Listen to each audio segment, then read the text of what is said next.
చాలామంది అయితే అడుగుతున్నారనమాట Telangana intermediate public ఎగ్జామినేషన్కి సంబంధించి. సో అన్న నేనైతే రీవెరిఫికేషన్ రీకౌంటింగ్ అయితే పెట్టుకోవాలనుకుంటున్నా, అప్లై చేసుకోవాలనుకుంటున్నా. సో ఎలా అప్లై చేసుకోవాలి, ఎక్కడ అప్లై చేసుకోవాలి, సో అప్లై చేసుకుంటే నాకు నిజంగానే మార్కులు పెరుగుతాయా, ఓ క్లారిటీ అయితే ఇవ్వన్నా. సో డౌట్స్ అయితే ఉన్నాయని అయితే చాలామంది అయితే అడుగుతున్నారు. సో గైస్ పక్కాగా చెప్తున్నా, ఎవరికైతే ఒక్క డౌట్ ఉన్నా కానీ సో ఇందులో నేను చెప్పినవి ఖచ్చితంగా వీడియో ఎండ్ వరకు చూసాకైతే ట్రై చేయండి మమ్మ. సో వీడియోని లైక్ చేయడం మర్చిపోకండి. వీడియో లైక్ చేసి ఖచ్చితంగా నీకు ఏమైనా డౌట్ ఉంటే ఖచ్చితంగా కామెంట్ చేసే వెళ్ళు. ఇక మనం ఏమాత్రం ఆలస్యం చేయకుండా వీడియోలోకి అయితే వెళ్ళిపోదాం.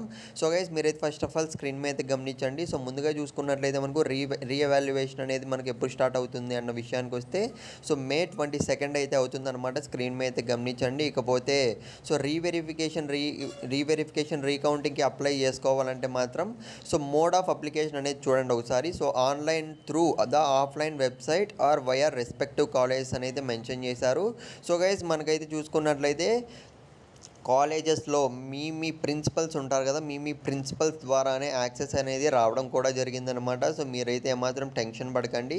సో నువ్వు రీకౌంటింగ్కి పెట్టాలనుకుంటున్నావు, రీవెరిఫికేషన్కి అప్లై చేయాలనుకుంటున్నావు, సో డైరెక్ట్గా మీ కాలేజ్కి అయితే వెళ్ళి సో మీ కాలేజ్లో అయితే ఫీజు అనేది వాళ్ళే తీసుకొని డైరెక్ట్గా అయితే సో ఏ క్వశ్చన్ పేపర్కి మీరు రీవెరిఫై అండ్ రీకౌంటింగ్ చేయాలనుకుంటున్నారో సో వాళ్ళకి సో ఫీజు పే చేస్తే వాళ్ళు అప్లై అయితే చేస్తారనమాట. సో ఇంకో విషయం ఏంటంటే చాలామంది అయితే అడుగుతున్నారు, సో నిజంగా నాకు మార్కులు పెరుగుతాయా అని అయితే అడుగుతున్నారు. సో గైస్ సో రీవెరిఫికేషన్ రీకౌంటింగ్కి అప్లై చేస్తే మాత్రం సో మనకు మార్క్స్ పెరిగేదైతే తక్కువ ఛాన్సెస్. కానీ సో నేను ఆల్రెడీ చెప్పా కదా, సపోజ్ నువ్వు 70 మార్క్స్కి రాసి నీకు 35 మార్క్స్ ఈ విధంగా వచ్చి ఉంటే మాత్రం ఖచ్చితంగా నువ్వు అప్లై చేయి, నీకు వస్తాయి. అదే నీకు 65 ఈ విధంగా వచ్చి సో మార్క్స్ పెరగాలనుకుంటే వాళ్ళు మ్యాక్సిమం ఇంక్రీజ్ అయితే చేయరు. సో వీడియో యూస్ఫుల్ ఉంటే మీ ఫ్రెండ్స్కి షేర్ చేయండి.